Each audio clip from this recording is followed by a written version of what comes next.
The Accidental Entrepreneur is brought to you with the help of our sponsor, AWeber, the world's leading small business email marketing and automation service provider. Since 1998, AWeber has helped more than 1 million small businesses and entrepreneurs through its suite of web-based email marketing, automation tools, and education.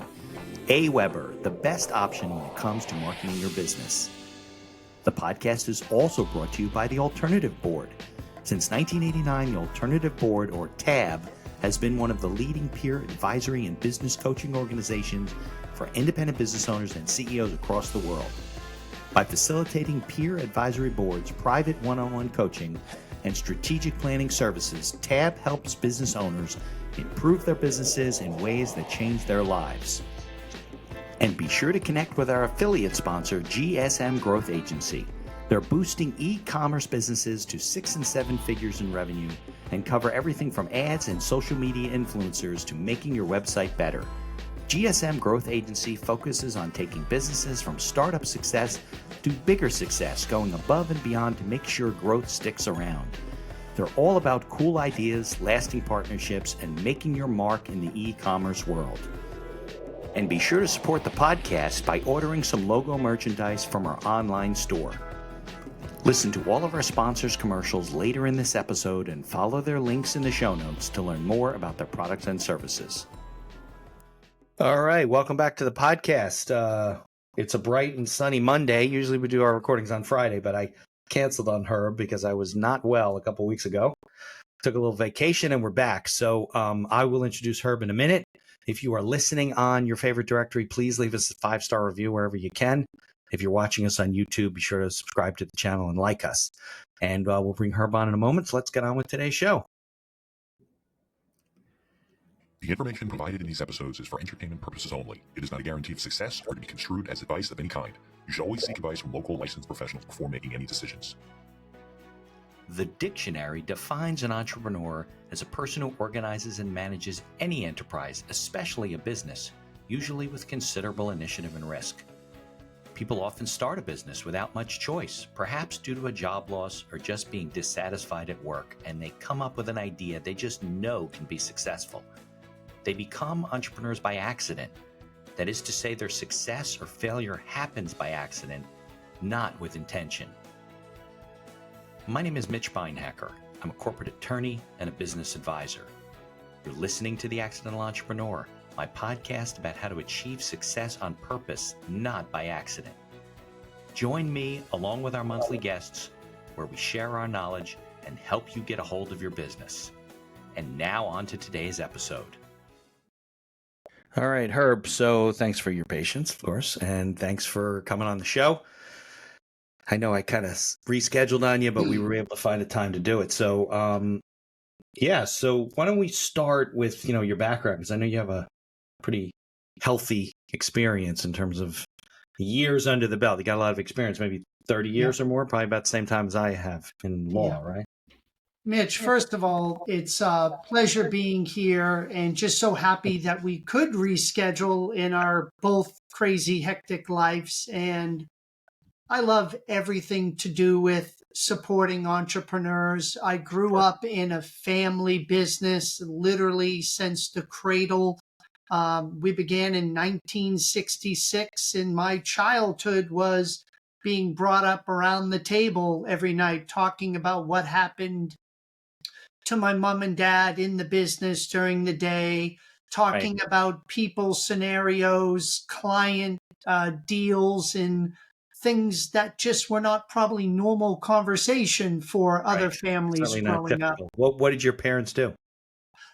We ran a employment services company where we helped people get permanent and contract staffing positions. But in 1966, my father was really a missionary when it comes to the employment industry because it was truly brand new at that point. Yeah, nobody was doing temp to perm or anything like that. What made them, get into that? Like, it was new. So what made them start that? And what made them say, hey, maybe there's an opportunity here? What happened? My father was in HR and he got laid off And during the layoff, he really thought about what he wanted to do. And he had a friend Right. that worked for one of the first staffing firms contact him Got and it. ask him if he wanted to come work with them. My father, being entrepreneurial minded, said, I would love to do that. Started in the industry and was phenomenal at helping recruit and get people work. Got it. And at that point, he got the bug. And once he got that bug to help people, he never looked back. Got it. So how long did they run that business? Because you said you were a Um, kid at that point, right? 54 years. Long time. Yeah. Yeah. That takes us almost to present day, right? Up until 60, 50. 2018. Yeah, there you go. Very good. Okay, so then where did your entrepreneurial journey start? Did you go to college? Did you start in high Yeah. school? When was your first company? Did you remember? Yeah. So my father was very big on you have a job and Right. you earn money and you pay for your own things. So summers, winter breaks, you Right. name it, he had us working. But what I love is he moved us around to different positions within the company, even though entry level in the beginning, but Right. we got to experience different types of leadership styles in different people. And that was a great lesson being in the people business. Right. And we all know business is about people. And then I went off to college. I got a business degree. I studied marketing and computer science. Came out of school, was looking at like the IBM of the world. Right. And my father said to me, before you take another job, will you talk to me last? And I said, sure. Okay. And I had a bunch of friends that were interviewing, and everything was, I'll take this job for a year or two, and then I'm going to jump to another company and another job. And I'm very loyal by nature, and it just didn't feel right to me. And I went back, and my father had a wonderful opportunity. And I said, I'm going to work hard either way. But if I can work hard for people I love, Mm-hmm. I'd rather do that. Okay. And I never looked back. And then during that journey in the company in 1993, I did a startup of an education business, Okay. ran that for 25 years. And then in 2018, we exited the portfolio of all the companies. And then I've had my coaching boutique practice now for the last 5 years. You say portfolio, so there were more than two companies. There's a staffing company. There was the education company. What were the other companies that you had Well, built? we had a permanent placement company. Okay. We had an IT staffing company, a manufacturing staffing company, industrial company, an office administration placement company. We had 1,000 Complementary. people working Yeah. a week. Yeah. So it was all complementary in the industry for the most Yes. part. Yeah. Got it. Got it. Got it. Okay. So then you said 2018. So what was the experience? And we'll go backwards also. So I like to move around with this stuff. But what was your experience with the exits? Was it what you thought it was going to be? Would you do it differently? Um, I think it was the right thing at the right time. You have business and you have family business. And I Right. think my mother had been sick. My father had retired some years before, was really just our chairman. And my brothers were also at different ages and stages in their life. And I think what we ultimately wanted was the legacy of the business to go on for Right. all of our people. But yet we chose that we wanted to start doing some different things. Got it.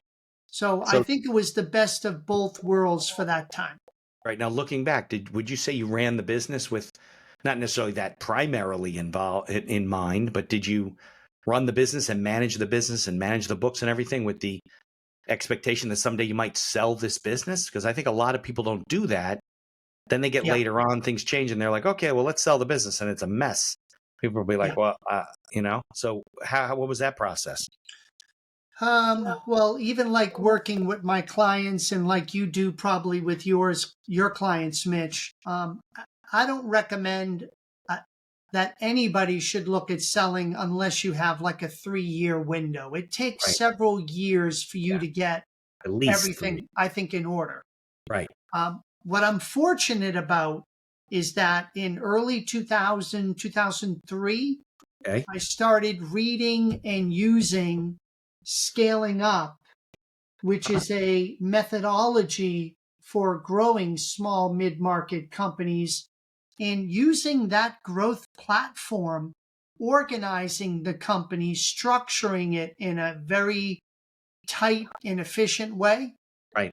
was one of the best ways to get ready for an exit, even though back that time we had no intention Right. of Well, you go 15 exiting. years down the road, the business is well run, Right, everything's kind of in order. It's a little different, and you're going to get a much higher multiple than you would if somebody had to come in and kind of fix everything, sweat equity type of stuff. correct. Yeah. Yeah. Yeah. Okay. So, let's then talk about, what would you say? I mean, we're going to get into what you're doing now in a little bit, but what would you say are some of the things that you learned along the way? You come out of school, right? I find this true with a lot of people, right? You come out of school with a business degree. Not everybody does, but you did. Business, marketing, sales, I'm sure all that kind of stuff. Yep. And then you come into the real world and you realize that what you learned in school was really just a mental exercise. It really had nothing to do with running a business. Right.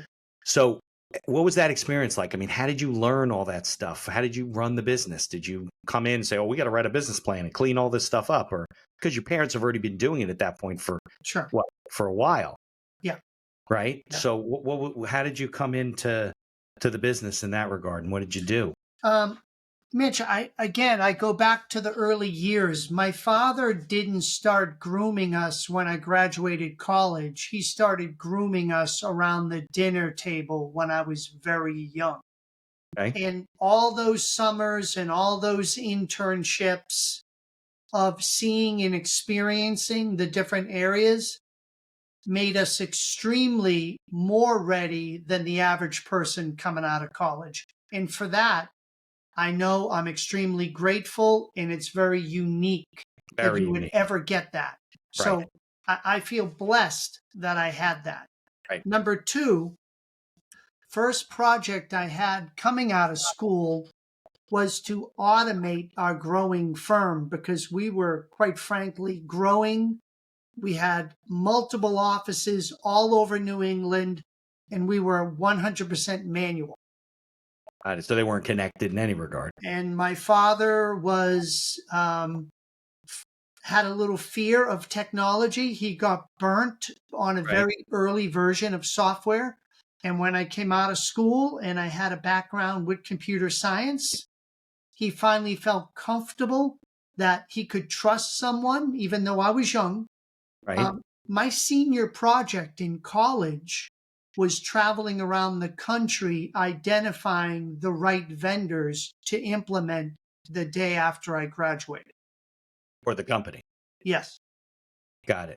Got it. Well, I mean, your dad grew up at a time where we didn't have computers. You and I were coming out of school probably about the same time. I remember I had a computer in high school. It was like an Atari 400 or whatever. It didn't do anything. I think that was when the Macintoshes started when I got to college. And, You're right. the world Yep. started changing and PCs were like these empty boxes with blinking cursors on the screen. My dad was in the insurance business at the time. Things were just starting to automate, with regard to how they would deliver information. It still wasn't. They had an old deck writer. Remember those things where you would I call do. on the phone and stick them in the suction cups and stuff? Yep. Yeah, that was crazy stuff. And so it's understandable when you grow up and you run your business in the 60s that this stuff's happening, because it's happening even faster now. I mean, things are much more reliable, much different. But I find myself every once in a while still thinking like it was 20, 30 years ago because, I'm 57. You're probably around my age. We're not as I just switched. I was telling my kids I just switched to an iPhone this weekend because I wasn't able to FaceTime with my kids, and certain Oh, things I can't do because I've been on Android for a long time. Well, even that's a learning curve. So I'm like figuring things out. I'm like, oh, that doesn't work this way. So you got to figure out how to do other things. But I think it's a real testament to your father because you mentioned before about him bringing you into the business and grooming you guys. Most parents are like, well, you're kids. I don't want to, and they give you less leeway, and then they expect you to deal with it later on. And they haven't really been to been sharing with you. So I guess you were fortunate with regard to your dad Very. had enough insight to say, hey, I want my kids to learn this stuff and to learn business as they're growing up, Yes. right? Yeah. Yeah. Yeah. I think the other thing, Mitch, coming out of school, for any entrepreneur, a lot of us are good at our craft. Maybe we're a good attorney, we're a good CPA. Right. But the minute you have to hire and manage other people, Very hard. the business changes. Yeah. Yeah. I was never good at it. Yeah. And I think one of the lessons I learned was each person needs to be managed uniquely. We are not one size fits all. Oh, that's usually the problem, right? Yes. Yes. We try and lead or manage everybody the same way. Right. And A players, if you want to keep an A player in your company, I want you to think chess, not checkers. Checkers have all the same pieces that move all one way. Right. Chess pieces, to master that game, you need to know the unique ability of each piece, Yeah. how to bring them together, execute a strategy, and beat your competitor. Yeah. That's what it's like managing a team of people in your company. Yeah. There's no question about it. And listen, just because you start a business, when your dad did back in the 60s, and he probably had like one assistant, and he and his mom, your mom, are working the office and they're placing people, they start to grow. That's a whole different skill set. I mean, it's very hard Yes. to manage people, and that's usually where things go awry. They don't make it from the small business to the larger business with the people in the right places. They're being managed and supported, and they stop communicating, and there's different things, and it's all, your office manager ends up holding 24 hats when she should have 2. Right. And Right. it becomes problematic. But it sounds like your dad was better at this than most. I mean, maybe he we're was. giving him too much credit, but yeah, He was. yeah. No, so you're lucky. You're in the right family to do this stuff. But I find that's the problem why a lot of businesses don't make it from first generation to second generation. Why they fail between 2 and 5 years, and that doesn't include the ones that struggle, right? That make it but are still just struggling because the patriarch of the family, the senior guy in the company, doesn't recognize these things. Like, well, why isn't it working? It was working before. Yeah, but now you got 8 employees and you had 1 before, and you need a manual. You need to write things down. People have to have processes that they follow and stuff like that. I would assume you learned a lot of that in business school, but coming out, you start to see it in the real world, right? Well, you know what happens too? You get a level of success and business is good. Right. So you get in this kind of comfort zone. Yeah, like, oh, it's going to continue like this. Right. And what we found at about maybe the 25-year mark, Mitch, is that we were mostly regional, like New England, had a great reputation, a great brand, a full service offering, and then competition and more competition kept coming in. There was greater adoption of the industry. We were no longer missionaries. We were accepted. Right. And then your business becomes commoditized. And even though clients value you, there's a need. Right. You're not really different than the other 1,000 staffing shops down the street. Right. So now you're fighting for every order just to keep your head above water, and then your margins begin to erode. Yeah. And that's the one thing, I think that was a turning point from my father's legacy to our legacy, because being full service and being landlocked regionally, our market was very limited. And Got it. we said to him, with a technology and a business background, I said, we need to specialize. We need to have a niche, and we need to go national, not regional. Right. Now, you upset a lot of apple carts when you've been doing one thing for 25 years in a company. Yeah. And then you decide you're going to, quote, pivot. Right. Yeah. It was the best thing we ever did. Right. We didn't close out any of those other segments. We let them kind of be the cash cow for a little while. Huh? We put all new resources, new people into information technology consulting and placement. and we were early to the party for that. And then we went from being in several states to all 50 states, and then ultimately we went into North America and Canada. And that for us was a great journey, but most CEOs don't see that coming, Right. and they get hit and they get hurt. Right. Exactly. So that's why you started building the portfolio, right? So you would have companies that were marketed to specialize in one or particular industry. I think a lot of businesses miss the whole niching down thing. They think it's going to narrow their marketplace and reduce the amount of business that they get. But in the long run, even in the short run, niching down generally increases your business because you then are able to differentiate yourself when you can't really do it on price, right? I mean, you can only lower your prices so much. Your service starts to suffer. Your quality, whatever you're doing, starts to suffer. And I think that if you niche down and they see that you're an expert in this particular industry, in your case, right, then your price is justified because people are like, well, yeah, I mean, we're paying Herb's people more money than we might to another staffing agency, but they specialize in finding technology people that we need for our business. Yeah. Yeah, absolutely.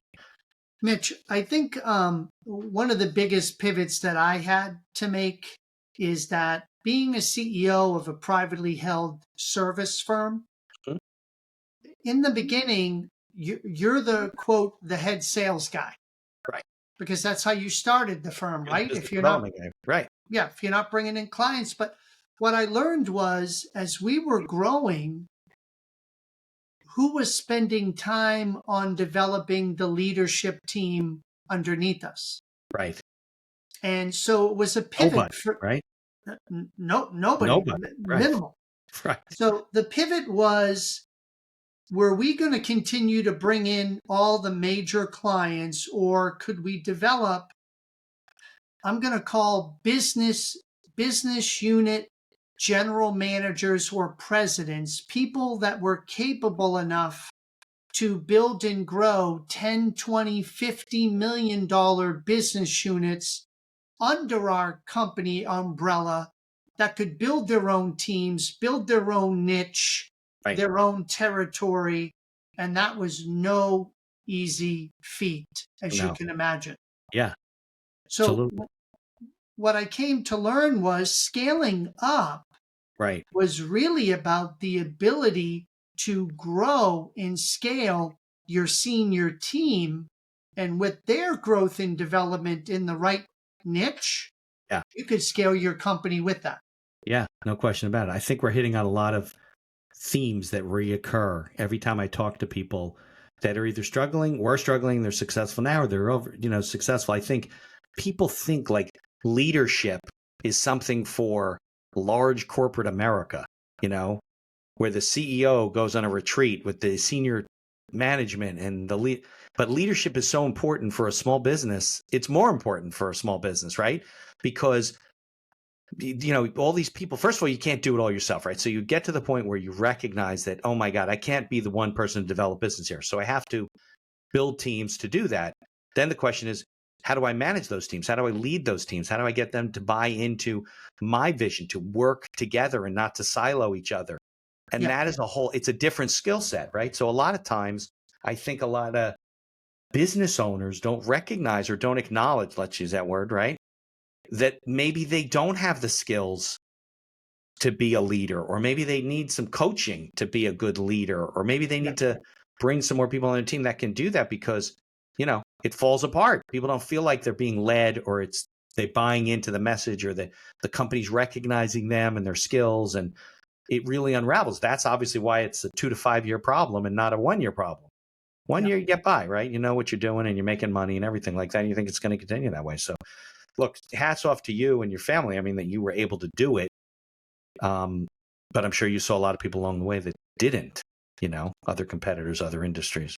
Yeah, it took a lot of work, and we had some amazing leaders and team members. Could not have done it without them. Right. And some of the clients I work with, Mitch, they come in, one of several flavors. Some of them embrace the fact that they need to be developed into a high impact CEO.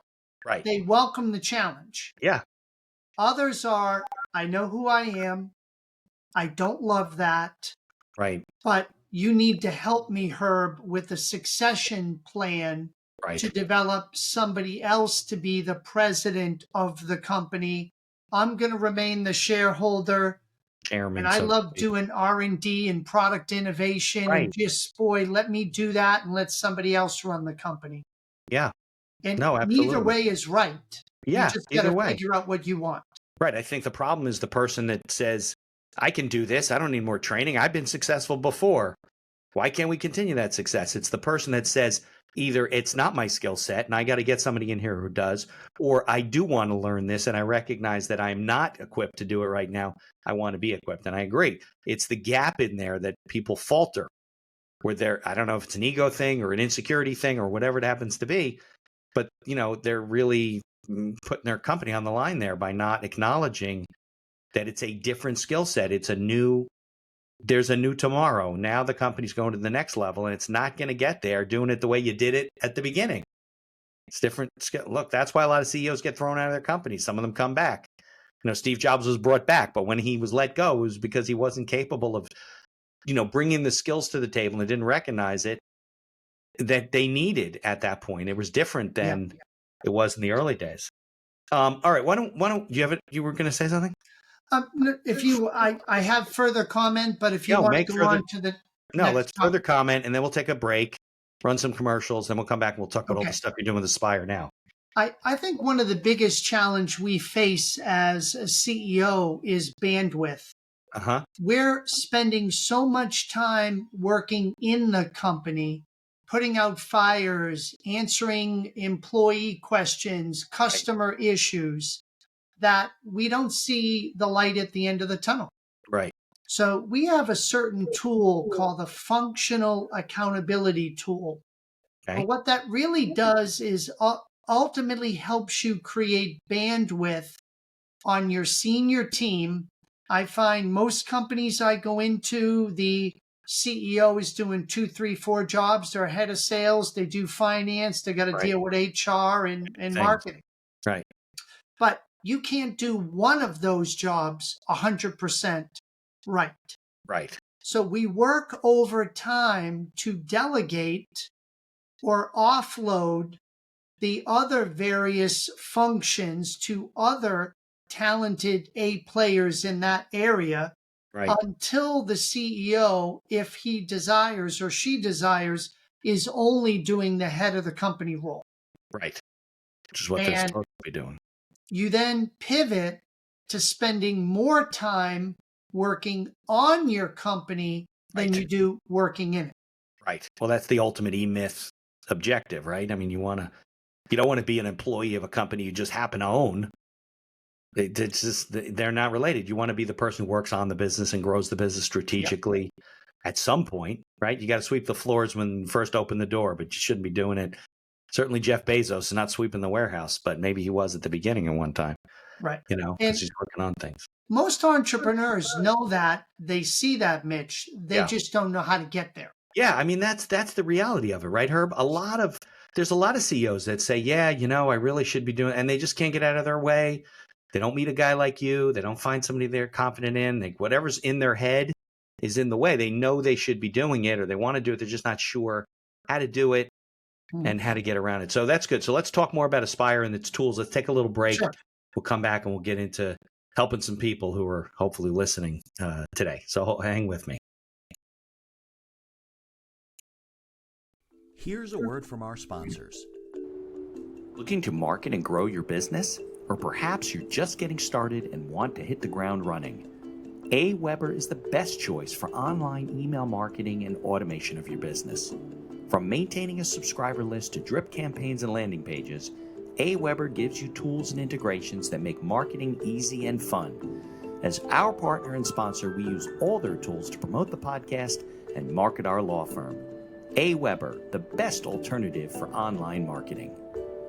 For over 30 years, the Alternative Board, or TAB, has built a thriving community of forward-thinking CEOs and business owners who want to radically improve their companies.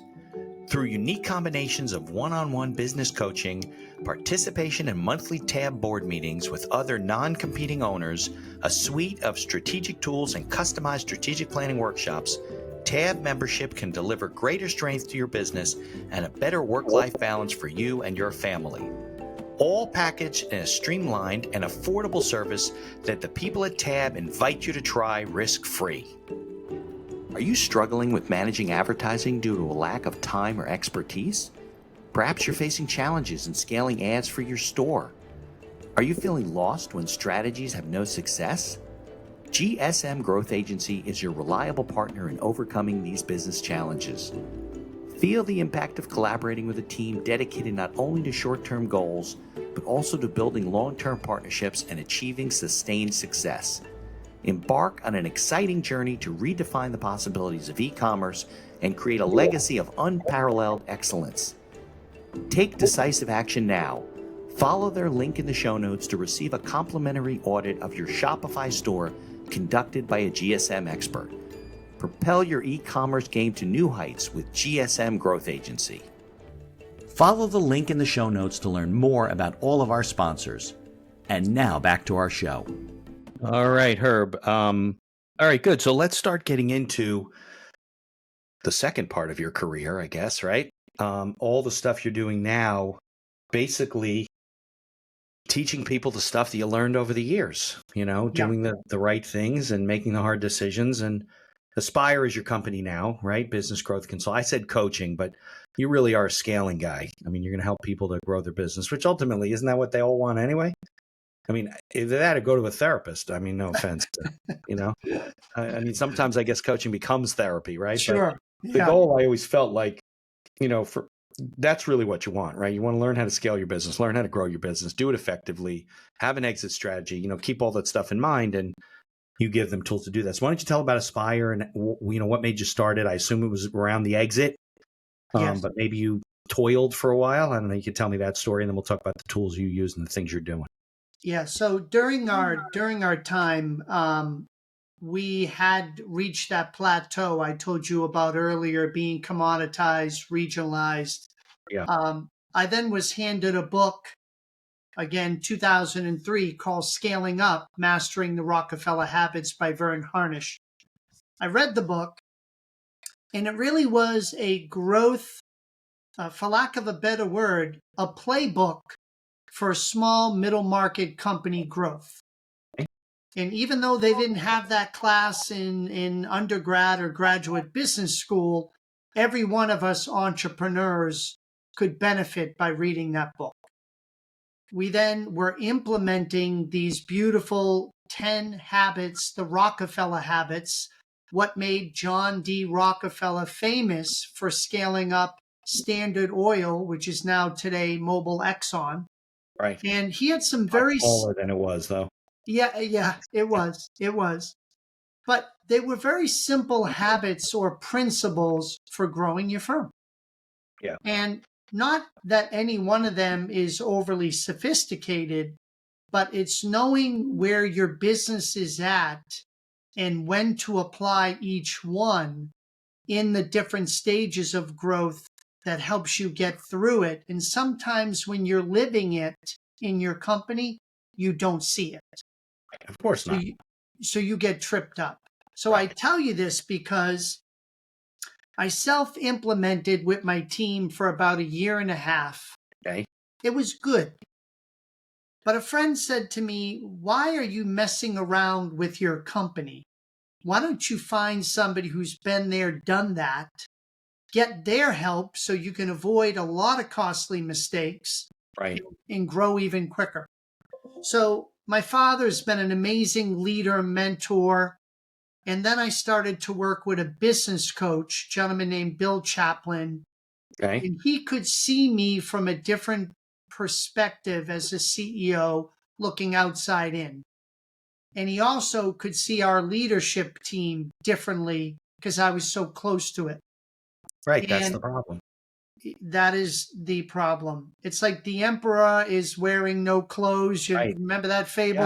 Yeah, I remember. But it happens in corporate America every day. But the short story is having a guide having a growth playbook, putting that all together with an amazing team Right. was ultimately what helped us become a multi-year Inc. 5000 fastest growing company in America, which we had never had during the entire company tenure before, Right. and becoming a perennial best places to work. So what that told me was that with the right group of people, we could do financially well and we could do good by all the people that we served. Right. And so when we were exiting, out of all the things that I enjoyed in my career, it was the scaling up journey, helping the leadership team grow and apply the principles to make the company a better place to work and a better result for everyone in it.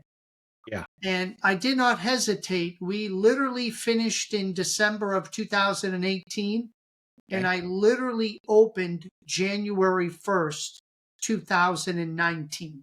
Your current company. Yeah, I knew that I was going to carry the torch that my father and Bill Chaplin did and share with others the knowledge of scaling more effectively with less drama and more impact for them and their people.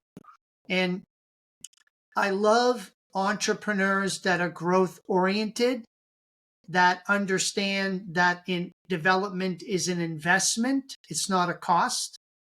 They prioritize doubling their company minimally every 3 to 5 years.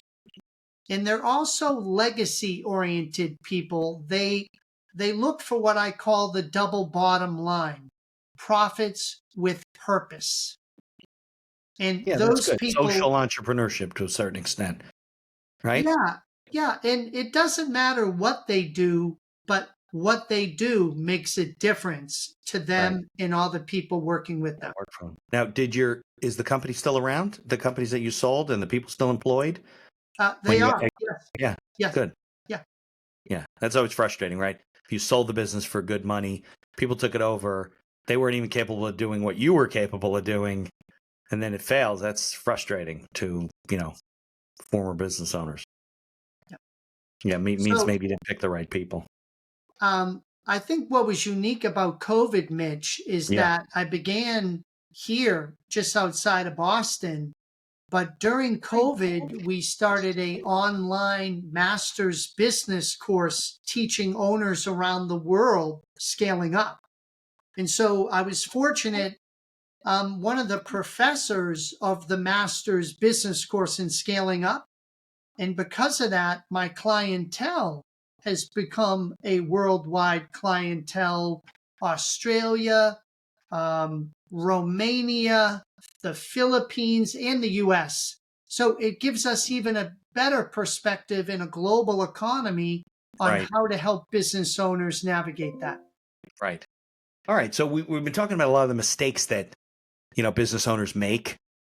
Sometimes their lack of recognizing what their shortcomings are, all those types of things. But maybe we can talk now more about, how do we make it better? What are the tools? Where do you start with starting to correct things? You can't just start scaling up from day one, right? So you have to No. prepare them first. So Yeah. tell me a little bit about that process and things you've seen. Well, Mitch, imagine your business is not feeling well. You're not feeling well. Right. You go to a doctor. The first thing we have to do is diagnose. So we begin with a scaling up assessment. Okay. Makes sense. What is your biggest gap to your next stage growth? We have 4 areas or decisions that really impact that ability. One is around people, strategy is second, execution, and then finally cash. Okay. Every company is different. Let's say your company, their lowest score is people. Okay. We begin there. Maybe you don't have clear values. Right. Maybe you don't have an energizing purpose. Right. Maybe you don't have A players on the bus, so you're not hiring to the values. You're not energizing with the purpose. and you don't have enough people in the right seats. So everyone's doing 5 jobs. They're burnt out. They feel overworked and underappreciated. Right. So we Yeah. begin working on the foundation of identifying the right people, putting them in the right seat in your company, and Yeah. have them do the right things in that seat to be productive and happy. Yeah. And a lot of that's the leadership portion, because you're not picking the right people. You're not empowering them. You're not teaching them the right things. You're not even giving them a job that they're capable of doing, or too much jobs or whatever, right? I'm Yeah. sure that's common, right? You're coming to, it's probably very common that the people part is the most broken thing. If they're selling, if they have revenue and they're selling, they're probably the biggest obstacle is their people being in the wrong seat and so forth.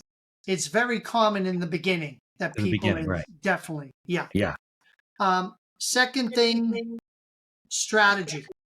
Okay. I find a lot of companies stall or get stuck, and they provide a valuable service, Mitch, Right. but they're not distinctive or unique. And because of that, you're commoditized. Right.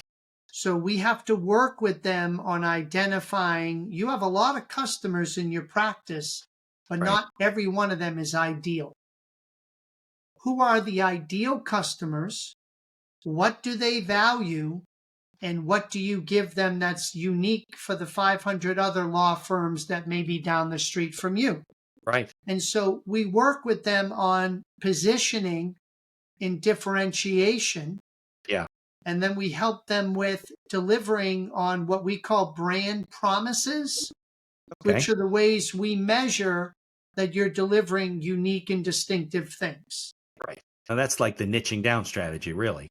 Right? What's your niche? What's your unique selling propositions? Yeah. All those types of stuff, Yep. right? Because Yep. people don't even know what their ideal client profile is.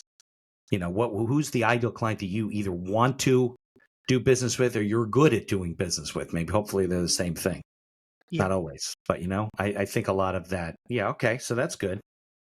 And then the third thing is execution. You could be doing great top line, working 100 hours a week, but you're making 0 to little bottom line, Right. which means you're not effective. Your people are not doing the right things. You could be over hiring. You could be underutilizing. Your cost of materials or goods could be completely out of whack. And that's never a winning proposition. So we want to work on execution that matches a top line, strong gross margins with industry leading operating profit. Makes sense. Right. It's not what you make, it's what you keep that matters. Yes. Yeah. Big time. And then the final thing is cash, because we've seen a lot of people grow broke. Yeah. Where you keep ordering and you keep opening new locations, hiring more salespeople, but your cash flow, you have bad receivables, low inventory turns, and the bank is looking for their money. Yeah. So what's interesting too? We're not even talking about keep the lights on cash. Right. We're talking about, for me, opportunity cash, that acquisition that you always wanted to buy, that local competitor, right, that's finally willing to sell, and you can actually afford to buy them. Right, because you're not in the position to do it. Yeah. Or the key executive that you always wanted to add to your management team that is finally fed up and ready to come over, and you can afford to hire them. That's what I call opportunity cash. And so we want to build your company that with the people and the strategy and the proper execution, how could you self-fund your growth? Yeah. Whenever possible. Right. You prefer to avoid debt if you can. Leverage is good sometimes as long as you manage it. So these 4 things together, growing people, growing strategy, growing execution, helps you grow cash. Yeah, no, it all makes sense. Look, I say cash flow hides a lot of things until you trip up because you're just teetering on, some changes, which is exactly what happened during the pandemic, right? Cash flow stopped. People looked around and said, oh my God, I'm not making any money. Like they thought they Right. were making money just because it was supporting their lifestyle and it was keeping the lights on and paying the employees. And at the end of the day, there was nothing left over. They're stealing money left and right. Then when it stopped, they realized there was no cushion. There was really no profit there. I would say I find that very common, that business owners really don't know what their profit margins are. They don't really know their numbers. They think they do. Our margins are probably 15, 20%, but they're usually wrong. It's not usually higher than that. They're usually wrong, and it's lower than that because they're wasting money and they're not efficient and they don't really have their hands on the pulse of the. Maybe they're afraid to have their hands on the pulse of the company, right? Yeah.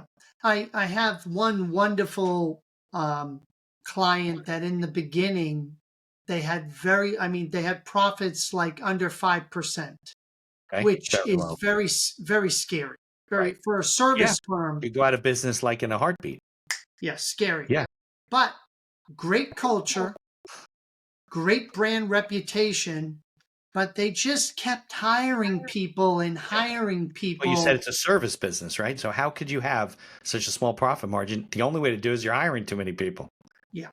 Yeah, So we finally took a pause, looked at productivity per employee, held people to a standard of accountability through better execution, okay. and then ultimately in 18 months, 5x'd the profitability of the company. But you went more like from 5 to 25. Yeah.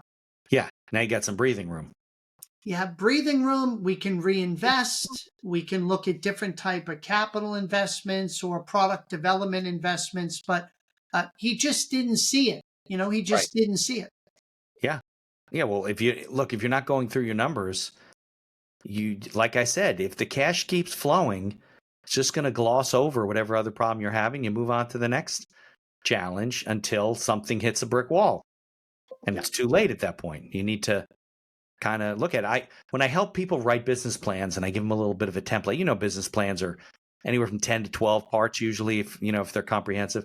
But I always say, and it kind of follows with what you're saying, there's like 4 major parts, right? There's your product or service. What is it? How does it work? All the types of costs. What does it actually cost to produce? There's your personnel, right? Are you the person to do this or not? Do you need other people? How many people do you need? That type of stuff. There's the strategy, which is all the marketing, your marketplace and business development. How do you sell it? And does anybody want it? And then there's all the finances, right? Knowing your numbers. Do they make sense? Just because you're selling this for $5, does that mean you're making any money at the end of the day? Maybe it costs you 6 and Right. you're not recognizing things. So I find if they focus, like you said, on those 4 key things, you're on the road to, well, if they're existing business, I guess the road to recovery. If it's a new business and you started off right, maybe you'll not face as much. I mean, that's what you and I are trying to do, right? Just spread a little bit better word, give people a little bit better tools to increase their chances of success. No guarantees. I'm a lawyer. I don't like that word, but you know what I mean? Increase their chances of being successful when they run into problems, not struggling as much, because they all will. We all run into problems. Things change we don't anticipate personally on the business side, the pandemic, whatever. But are we resilient? Are we prepared to deal with those things? And a lot of people, when times are good, they just think it's going to continue. I think that's the scariest time, right? If you're a business owner and things are just going really great, that makes me like the most nervous because I'm thinking, what am I missing here? Like what's going to drop the next shoe? And what are we going to have to deal with? So, and then things happen you can't anticipate. I think to put it together, Mitch, for me, you see these entrepreneurs that have a dream. Yeah. And they're so excited. And then as the business actually does grow and they have to deal with all these other things they never thought about, don't like to deal with, right? The dream becomes a nightmare. Yeah, they're stuck. And I had a dear friend whose business went through a challenging period, I would call the nightmare period. Right. And we started to go through scaling up principles. And what he said to me about 9 months later, I get a call. He goes, you know what? I've fallen back in love with my company. Right. And that was the best thing he could have ever said to me about the type of work we do. We want you to have a dream, and we want that dream to be one of the most best things in your life, not a nightmare. You deserve Right. happiness, and you're making a difference with the work your business does. And our job is to help that dream become a reality. And that's what Scaling Up did for me. Hold on a second. Let me get rid of. Okay. Yeah, I think that's the scariest part for business owners, right? They want to become comfortable with what they're doing. They don't want it to be so scary. And then when they get the right tools, they learn what they're supposed to learn, whether it's through you or me, or they read a book or they do 14 things. Then they realize that, hey, with the right tools and the right support and the right approach, not so scary. And then they don't hate it so much anymore. And they're not so worried about it. So, I think you want to cross that threshold as soon as you can. You want to kind of say, okay, look, if you knew what the whole process was, you would say, all right, now we're a year, 18 months in. I know what's going to happen next. I got to deal with the leadership, the right people doing these types of things because I knew it was coming. So Right. I think a lot of that is, educating yourself. Doesn't mean you're going to be a great leader day one. And it doesn't mean you even have to. Maybe it's just you and a secretary. I don't know. But, if you know the day is coming, then it's not like they get introduced to you and you're like, Herb, they go, Herb, I don't know. I just don't feel good about the business. We're struggling with, I don't know why. And you could say, well, I know why, because I've been doing this 30 years or whatever. So, yeah, I think that's a lot of it in terms of the recognition, self-awareness has a lot to do with it. Yeah.